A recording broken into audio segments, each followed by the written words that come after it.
খোয়াই জেলায় চাঞ্চল্যকর কাণ্ড। চাকরিচ্যুত শিক্ষকের যৌন নির্যাতনের শিকার নাবালক, গ্রেফতার অভিযুক্ত। ত্রিপুরার খোয়াই জেলা জুড়ে তীব্র চাঞ্চল্যের সৃষ্টি করেছে এক নিন্দনীয় ও জঘন্য ঘটনা। চাকরিচ্যুত এক শিক্ষকের বিরুদ্ধে নাবালকের ওপর যৌন নির্যাতন চালানোর অভিযোগ উঠেছে। অভিযোগের ভিত্তিতে অভিযুক্তকে গ্রেফতার করেছে খোয়াই থানার পুলিশ। জানা গেছে, চলতি মাসের ১৩ তারিখ খোয়াই থানা এলাকার এক নাবালকের ওপর যৌন নির্যাতন চালানোর অভিযোগ ওঠে চাকরিচ্যুত শিক্ষক দুলাল শীল ৫৩ এর বিরুদ্ধে। ঘটনার পর নাবালকের পরিবারের তরফে খোয়াই থানায় লিখিত অভিযোগ দায়ের করা হয়।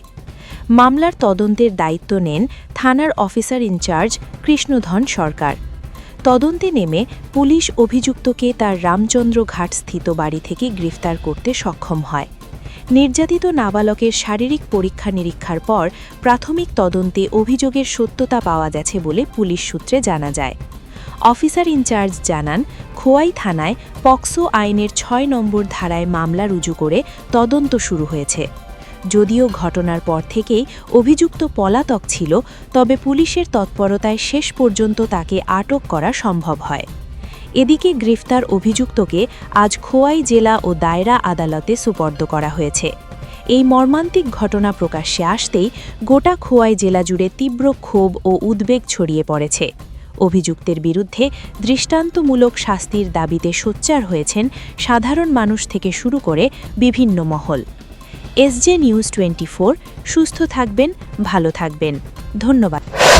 একজন অ্যাকিউজকে অ্যারেস্ট করেছি, যার নাম দুলাল শীল। ও একটা পক্সো একটা ইনভলভ ছিল। গত 13 তারিখে একটা মামলা হয়েছিল, একটা নাবালক খোয়াইরে একটা নাবালক ছেলের উপরে হয়েছিল, সেক্সুয়াল অ্যাসল্ট হয়েছিল। অ্যাকর্ডিংলি সে এতদিন পলাতক ছিল। ওই লোকটা দুলাল শীল, লোকটাকে আজকে আমরা অ্যারেস্ট করেছি। অলরেডি এর এগেইনস্টে মামলা হয়েছে। পক্সো একটা আজকে ওকে কোর্টে ফরওয়ার্ড করা হবে। তার নাম তাকে কোন জায়গা থেকে আজকে ও তো বাড়িতে হচ্ছে আরসি ঘাট। আসার সময় আমরা খোয়াইতে আসার সময় আমরা অ্যারেস্ট করেছি।